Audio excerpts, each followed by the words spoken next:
Hey, what's going on, everybody? Welcome. Tonight, I'm going to be going live with Nick from Christ is the Cure. We're going to be talking about the creeds. In fact, we're going to be talking to Nick about kind of his research and the series he's doing currently on the creeds, and I think it's going to be super helpful. Oh, here we We go. got it. I was like, oh no, what's going to happen here? It's technical difficulties. I was very concerned. Hey, All right. real quick before we get all into it, is the nature too loud? Because these bugs. I can hear them, but it's just sort of a consistent thing. So I don't think it's overwhelming now. Good. We can just pretend like it's white noise, ambiance, whatever. Yeah, it's ambiance. We're just having a chat by the campfire. It's kind Right. of We just need a fire. That's right. Well, thank you for hopping on with us. I appreciate it. I know it's been an interesting day, so It's always an interesting day, right? it's true. Yeah, every day is an interesting day. On Instagram and in real life and in ministry, it just never stops. But and here's a segue. I think something that can help us deal with those things, is that a good segue, is the creed. Yeah, that's true.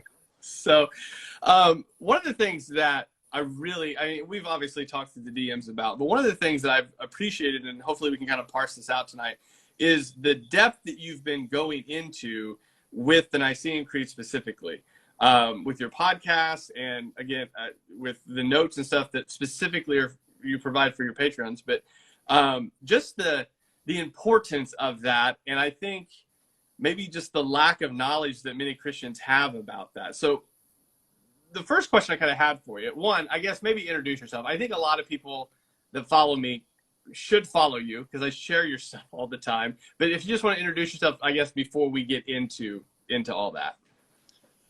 Sure. Yeah, I'm Nick. I'm from the greatest country in the world, Texas, and I run Christ is the Cure. I can't really talk about much more right now, but for the purposes of this video, I'm running Christ is the Cure, and we've done the podcast for a couple of years now, and just the idea of sharing theology, different perspectives from different traditions, and fleshing out different doctrines. And it's kind of morphed over time. Like in the last year or two, we've gone more historical alongside the theological aspects. So, Yeah. Well, I think that's helpful, especially so when we're looking at the creed. So I've been, and what's been encouraging to me, by the way, is that I've been teaching through the Apostles' Creed to our Wednesday night Bible study, and then as I was listening to the stuff that you put out, I was like, all right, good. I'm not off. I'm always concerned that I'm going to be super off, but there was a lot of stuff that you were touching on that I was also touching on that I'm like, okay, good. I feel like a little better that I'm sort of on track with this. With that, what kind of made you get into this series that you're doing on that? yeah. Or if I could just speak to that one thing too. Yeah, I mean, a lot of times whenever I'm prepping through this stuff and I see, well, this point's debated, it's like, okay, well, I need to come to my own conclusion and then just mention that this is debated, so we can't go too much in the weeds. But for this creed, it was really I was reading through Philip Schaff and the councils, and just reading through the canon law and stuff like that for myself. And I was like, you know what, it'd be really cool to just go through this, and instead of just going through it and giving the proof text, go through it with the historical context, along with the biblical backing, along with some type of application, so that you can see the relevance, because sometimes that bridge isn't built, I suppose, because as a core foundation of Christian belief, it does have contemporary applications, because there's really nothing new under the sun. Yeah, well, and that's what. So a lot of this stuff, and I know the first episodes that you have out that are already out for people cover a lot of maybe those first sort of heresies and the reactions to them, and kind of the reason that some of the language was used. But just in my own research, again, the Apostles' Creed is a lot less technical than the Nicene and Constantinople Creed. But what I've noticed is a lot of it, I think, us not maybe focusing in a lot of our different traditions on the creed has led to people maybe one, not like believing things that the creed already is put to bed because we haven't learned about the creed, or like just sort of old heresies coming up again that that just nobody knows how to deal with and things like that. So have you seen similarities? I'd be interested to pick your brain on that. Like, have you seen similarities to like a lot of the things that might be taught now within, through different ministries that are kind of big, that are basically the same sort of heresies, but have already been addressed, that have just kind of come up again? Yeah. So to that, before we start dropping those, Oh, whenever it comes to that topic, you're exactly right. Like all of these issues that we see today have been dealt with, and I think that's one of the benefits of reading this stuff, is because like we don't have to come up with new profound arguments; they're already there.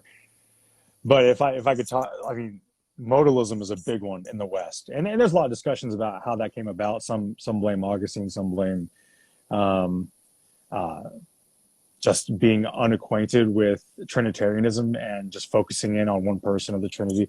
But then also Neo-Arianism. Arianism is still alive and well. We know predominantly as Jehovah's Witnesses. And they're the group I'm most familiar with because I spent a lot of time discussing with them and learning about them because we don't have a lot of Mormons or anyone else around here. Mormonism, they're kind of a weird mix of modalism between adoptionism. They kind of mix and match their theology proper. But basically all of those old heresies, such as modalism, Arianism, pantheism, even different concepts of Gnosticism or strict dualism, all those different things all appear today just in different forms, right? I mean, and so for the Nicene Creed, like you said, they already hammered all this stuff out. And so a lot of it is, well, how did they deal with these issues and what were the responses? And so that was where I can make that contemporary application. Hopefully that follows. Like you said, it's been a long day. yeah, no, I totally understand. So I think one of the things, and just kind of piggyback off that a little bit, and I'd be interested to kind of see the feedback you've got. So as I've taught through the Apostles' Creed at my particular church, what's been interesting is, well, one, just sort of my background. I grew up in church my whole life, got to Bible college, heard the Apostles' Creed, and I'm like, what's that? Like, what is that? Like, we just never covered it within my particular denomination. And then I found the same sort of thing as I've been teaching through the Creed to these, people that are twice my age that have been in church their whole life. Like, it's not that they don't affirm the things, they just didn't realize that, it was laid out in this manner, and it was really this foundational sort of creed that everything points back to Scripture as this sort of kind of offense to what culture would proclaim. The church says, no, this is what we believe. So have you found that sort of the same, as you've been sort of going through this and people have been giving you some feedback, have you noticed that maybe, I think just in general, maybe we've kind of lost our acquaintance with the Creed a bit, and just not, again, every time I mention the Creed, somebody pushes back really hard. It's like, well, it's not the Bible. Well, I know it's not the Bible. That's not the point. But Yeah. like we've so neglected sort of teaching, using it as it was meant, like originally, to teach through, to catechize people to basic beliefs, that maybe that's the reason there's so much sort of biblical illiteracy. I guess is the simplest way to put it within the church. Yeah. And so what's interesting, man, you say all these things, it's just like all the gears are turning. Well, one of the things that's interesting about that too is that there's a big thing about, well, we don't need, a creed. We don't need the extra biblical language, right? And I use the example of Athanasius. Whenever Athanasius is talking about the Arians, and of course Arians denied the full deity of Christ, right? He was the first creature created in time by the Father. And Athanasius would say, we could use strict biblical language and say that Jesus is from God, but so can the Arians. Mm-hmm. It's not specific enough for some groups.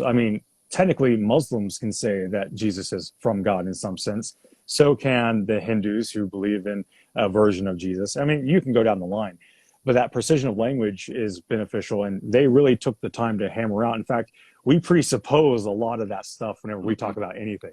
Anytime you read about systematic theology, whenever you talk about the doctrine of the Trinity of three persons subsisting in one essence, that is built on the backs of these people who wrote this creed. Yeah. And whenever it comes to this creed, it is the bare core. And I think what gets interesting is that whenever you're reading through this, in our contemporary setting, there's a lot of stuff in the bare core that's really deep that we don't really appreciate, like the Trinitarian relationship, even though they didn't intend for it to be focused on Trinitarianism as much as it was for the doctrine of Christ and things of that nature. But there's really a lot of ways you can talk about that. And one of the most striking things was that this is not a systematic, theology where you have all your nuts and bolts in and you understand predestination and everything like that. This is just the bare bones of what it means to be a Christian. And if you didn't adhere to this, then you were not a Christian. And this was something that the church as a whole, undivided before the Great Schism, before any types of denominational splits, they all agreed upon this. So this is more than just, this is just something that was tacked together in a Bible study and put on the website as a statement of faith. This is a robust, you're talking decades of years put into articulations, rebuttals, careful consideration. And that's what this creed is. It is a blessing to us to have the faithful before us who built all the stuff that we take for granted and don't even realize it. Yeah. Well, and I think like what you were saying there, as far as like how it was hammered out and actually put into place. So I have an easier job going through the Apostles' Creed than you do going through the Nicene Creed. But the idea is that obviously what there is obvious. But the beauty of it is there is this very much you can see between the two, even though they're written around the same time, but as far as written down. But the idea is that they're really trying to hammer out these very important ideas to make sure they're clear on what they're saying. And one of the things I've come back to a lot when I'm teaching through it, the Apostles' Creed specifically, is that like what you said, like we read back onto things and we take them for granted. Yeah. Whereas like, so when we were covering the resurrection, like I go like for us, yeah, I mean, we hear that all the time. It's, it's part of the gospel message, but them hammering out that very specific physical bodily resurrection from Jesus really being dead and like all the implications of that, the time and purpose they put into that. I mean, you go into your podcast and we'll talk about, pushing people that way here in a minute at the end, but like the detail of the word usage, that they're so careful on trying to articulate it rightly so that there's not confusion there. Just, I think, shows of how much of a gift it really is to us in people that came before, wanting to make sure that they pass down the faith truthfully to those that came after. So with that kind of leading into that, what have been some of the things that you've come across while doing this that you've gone like, wow, like we really need to press on those a little bit more? Yeah. So right now I would say, and this is kind of, if someone listening is one of my followers, you've probably heard me about it 100 times, is ultimately the deity of Christ. There was a survey put up by Ligonier. I think you surveyed that too, the theological survey. Yeah. Mm-hmm. And I think it was 38% of self-professing evangelicals said that Jesus was God and the others didn't. The other percent said that he was the first created creature. And then I think it was 55% said that the Holy Spirit was a force. Mm-hmm. And then 98% said that they believed in the Trinity. So there's this disconnect. Misconceptions. Right. And so that was really the sticking point, was that this was not necessarily a Trinitarian development. I already said that, I think, but mostly focusing on Christology. And for the most part, we've gotten so kind of mixed and matched in our culture that we can't even properly defend the deity of Christ besides John 1:1, maybe John 8:58, but whenever you look at the way these individuals did it, it was far more robust. It was littered throughout Scripture, and once you see it, you can't unsee it. It's just everywhere. And so for me, it was that. And then another surprising element was, I told you about this before the show, was eternal generation and eternal procession, which are really hard concepts, but they were crucial. And so I'm a little bit ahead in my mind because I'm about to record those episodes, but for the public episodes, I'm only in episode like 7, I think. It's 7 or 8, yeah. Yeah. So I'm trying to make sure I don't mix up the timelines and spoil the show. But that's probably going to be the longest episode. It's going to be broken into several parts on eternal generation because we don't understand it yet. It's in this creed, and it's rejected by a lot of people as speculation. And if I'm honest, a few years ago, I was like, okay, that seems like speculation. Now I understand where it comes from, and I get it. Yeah. Well, I think on that point, and I think I mentioned that when we were talking earlier today, but one of those things, and it's what I try to do whenever I do have the blessing to actually stand in front of people and try to teach them, is try to parse that out a little bit. So, for example, just we were talking about the part we're at of the creed right now is that Jesus will return to judge the living and the dead. And part of that, though it's not necessarily in that, but part of that I wanted to bring up to them, the different views of end times. So amillennialism, historic, and some of them had never heard of that before. And I think on this topic that you're talking about specifically, I think as pastors, and I think this is why what you're doing is really good as far as breaking it down in like bite-sized chunks for people to start to look at that. Because obviously, like you said, these are, my brain almost exploded when I was in these theology classes. Like I have no framework for what you're saying. You're having me, I don't know.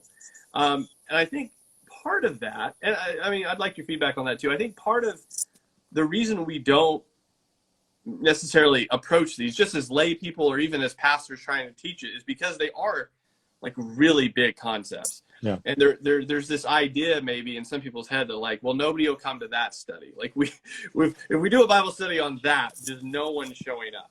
And I mean, what do you think that you just maybe the feedback that you've seen specifically as you've been doing this? Do you see?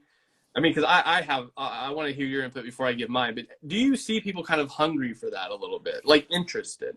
Yeah, absolutely. Especially with how convoluted, in particular, Trinitarianism is nowadays because of the rise of Unitarianism, the rise of modalism, even in big names like, I mean, I don't know if you want to do the name drop thing, but there's big names out there who are teaching modalism, and people can't articulate why it's a problem. But if you understand this, then you understand why it's a problem. I mean, like fundamentally, for example, modalism destroys the love of God. There is no eternal love of God. God instead is dependent upon his creation to love, to be love. So that's one example out of many that you could find. But I think that would be ultimately, they're tired of shallow theology, and they want to go back to the roots. And everyone's looking for something ancient. That's why we see these people going to Eastern Orthodoxy, Roman Catholicism, or even Hebrew roots, because they feel like it's something ancient. But we still have access to those creeds, and we used to confess them. And this used to be the standard for baptism, as the Apostles' Creed and the Nicene Creed is. Many churches recite them. So there's not a reason to not flesh them out. That's kind of where I would land on that. Yeah. Well, and I've noticed that too. I was actually surprised at first when I went into, specifically at my church, went into teaching this, automatically I thought, we are not like a high church, like liturgical people. So I was a little wary going into it, but as we've went through it, what I have noticed is people are incredibly interested in the details of that, how to work that through, to think through those concepts. I mean, we talked about, I know we talked about it a little bit in the DMs, but even when I covered the descent into hell part, there was a lot of questions about that. And that was actually probably one of our better discussions that we had so far on the creed. But that's what I found too. People, they're very apt, especially when I mention like orthodoxy or historical things within the church. Always someone comments, well, that's why I became Catholic, or that's why I'm now Eastern Orthodox. And I'm going like, I guess you do you, but like, you don't need to do that. Like that, there's this really rich history, even within the Reformation and Protestantism, of this confession of the creeds, this walking through the creeds, them using them, as you said, as their original intent in regards to baptism and confession of faith, that because we haven't done it so long, people assume that they are connected to these, it must be connected to Catholicism then, when that's not the reality of it. So as you've worked through this, right, what are, I guess, because I don't want you to, I guess, run it for the people that aren't patrons, but as you've gone through this, I mean, the big goal at the end for you, right, in doing this, kind of, what's the end goal in this, and then what do you see as you've learned through this that maybe you're going to cover next that kind of still builds on the same idea of like trying to pass on this really rich heritage that we've been given in an understandable, bite-sized way. So like, that's a lot of questions in one. I'm not very good at that, but. No, you're good. I see if I can handle it with my ADD. No, whenever it comes to, so the end game is basically have that historical perspective, right? Church history didn't start in 1517, and it certainly doesn't end now in 2021. There's real historical things going on that are worth understanding. And you mentioned before that weird conception that Roman Catholicism, that was what it was as soon as the church started all the way to 1517. I mean, whenever I was an atheist, I mean, that was what I believed. Constantine invented the Trinity, and then you see this weird corruption and the suppressing. You can talk about that for days. I mean, people like Wes Huff discuss the Council of Nicaea, the historical details really well. But ultimately, it's the idea that Protestants used to, even in the Reformation, were very involved in reading old literature of church history. You look at Calvin, he quoted patristics like crazy. He had his favorites. I have my favorites. I mean, that's just the way it goes. But they were ingrained in the church history. And that's one of the things that started the Reformation. Mm-hmm. And so whenever you start seeing people say, we need to go back to something ancient, what they're really saying is we need to go back to what was more pure in some sense. And really, I would qualify that with the essentials of the creed and stuff like that. Mm-hmm. Like one of the reasons, for example, I think that people abandon Trinitarianism is because, well, what's the point? There's no use for it. You can just focus on Jesus. You can just focus on the Holy Spirit. Mm-hmm. They don't understand that at your baptism, you are participating in the Trinity. You are saved by the Father sending the Son and by the power of the Holy Spirit. Everything is Trinitarian. And so without having that worldview, which is the Christian worldview, Athanasius says the Trinity is the heart of the Christian faith, or the triad in his language, is the heart of the Christian faith. And we look at what we are in the West, where we focus on two persons at best, or one person at one best. And so we're just convoluted. And if we stood in Constantinople in 381, whenever this edition was being penned, we would not only be confused because this was the standard and we're way behind, mm-hmm. but we would also be in a lot of trouble with those who came before us because we squandered the work that they put into it.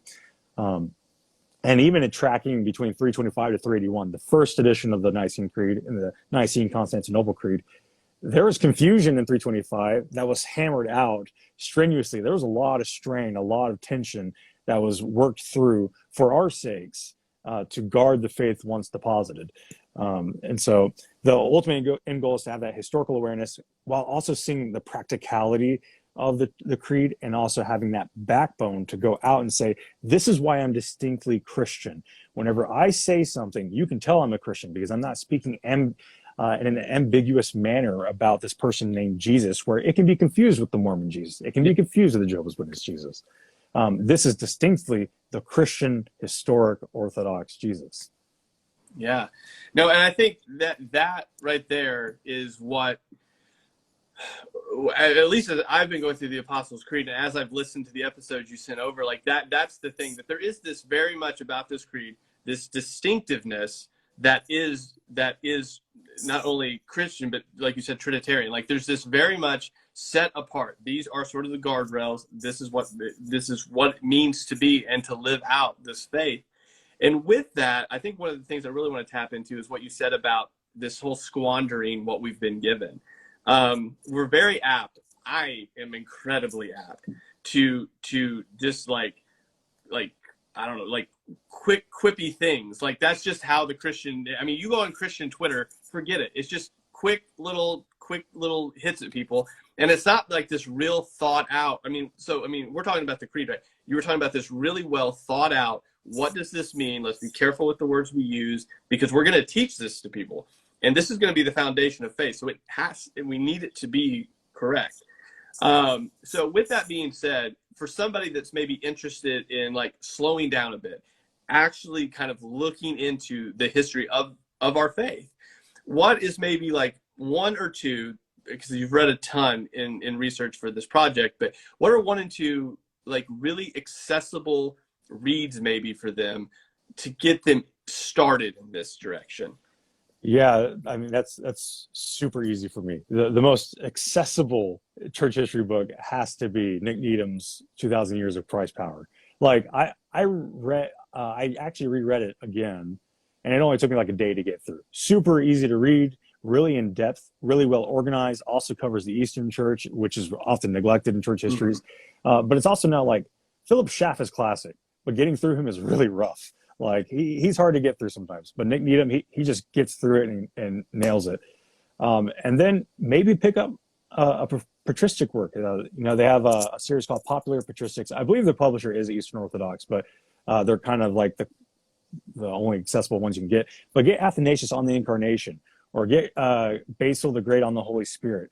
And what you'll see is that these guys, like Basil, and his talking against the spirit fighters, those who denied the personhood of the Spirit, spent like 4 or 5 chapters just talking about the prepositions they would use to try to twist the scripture. Like, these guys took time and thought it out. And whenever you start reading through this, you just get a deeper appreciation, and you are pushed to a higher level of integrity in your own theological work. In fact, Gregory, the theologian, I mean, I put up a post about his work, the theological orations, and how he says there's a position, a disposition, and a manner in which we are to do theology, and we have to be in that mindset to properly be in discussions of theology. It can't just be this flippant thing, right? Mm-hmm.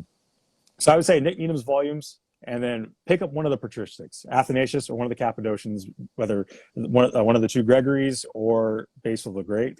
Or if you go to Philip Schaff, has all of his church history of the writings for free. You can find them by Googling. I have a video on YouTube called, I don't know, Dipping Your Toes in the Church Fathers. I have a bunch of stuff on that. Okay. So, but Nick Needham is the man. Yeah, I'm going to have to just break down and get that book, because literally every person I ever so asked, good. That is the first, not even, like you said, they don't even pause. They just go, Needham, just get that one. He just needs to finish that 5th volume, though. I've been waiting. I haven't bought the book. I did YouTube some interviews he's done, just because that was the most accessible thing to me at the time. And I was like, all right, I just need to get the book. I just need to shut up and just get the book. But good. So one of the things, I think this kind of gives people a taste of what you're going through. And what I really want to do here, and I've told you that before we even got on, is I want to give people resources. We talked to Wesley Huff, that you've already mentioned him. We talked to him last month. I wanted to talk to you this month to give people sort of these outlets to say, hey, these accounts are doing like great jobs and kind of getting deeper into what I think is going to really help people just take a hold of their faith, not in, like you said, some flippant way, but to give them tools to kind of dig in a little deeper and get their teeth like in some real meat. So with that being said, like, how can somebody, I mean, again, you put out the podcast, people can, get those on, but what can people do? I really want to point people toward you to help support what you're doing, because I think it's incredibly helpful. There's not a ton of people doing that in a way that's easily accessible, that, I can listen to it on the drive to work or whatever. So how can people support you if maybe they're not already doing that? Yeah, so I have a Patreon, and I try to keep it quiet because it makes me feel awkward, but it's patreon.com/Christ is a Cure. And there's perks that I try to keep up with. I did a couple of behind the scenes videos, and every now and then I have 2 courses, I think 2 courses up for patrons that are exclusive. All the historical notes are typed up. So I try to give patrons something. And they get all the episodes early. They have episodes 1 through 12, I was told today, because I forgot that I had put that many out already. Someone reminded me, he's like, yeah, I'm listening to the 12th one today. I was like, 12? What? so I do my best, but that, I'm telling you, that ADD is strong. So Patreon, and then really, if people are looking for more resources too, like books, if you're looking for the book I mentioned, you can just go to christisthecure.org, and there's a resource tab, and books are there and everything else like that. So cool. So one of the things that I did want to ask, so like you have those notes up and everything on Patreon. Would that be something that somebody could even easily use to maybe use in a small group to walk through the creed? Yeah. So I actually told the patron, and I think I told all my patrons that you can use those notes for whatever you want. If like, I have a couple of pastors who are patrons. If you want to use that for your church, go for it. I don't care. So that's all free game. You can use those materials. That's it. So yeah, that's all at the disposal of them. I'm not too stingy about it, I don't think. Good. Well, and that's what I think a lot of people are, we've already talked about. They're hungry for it. They're very interested in it. But whenever you talk about, like, for example, you say patristics, some people's heads are like, I'm out. I don't even know what that is. Or when you start talking about reading a book that's going to take some time, they're like, that seems daunting. But I think one of the easiest entry points is, like, I mean, the podcast, I think maybe the longest one I listened to of yours was like 45, 50 minutes, but most of them are short. They're very understandable. They're very easy to access.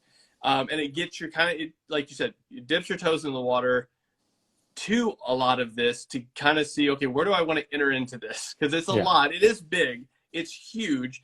Every week when I even am going to go teach through it, I'm like, okay, I can't talk about this, this, and this because I don't got time.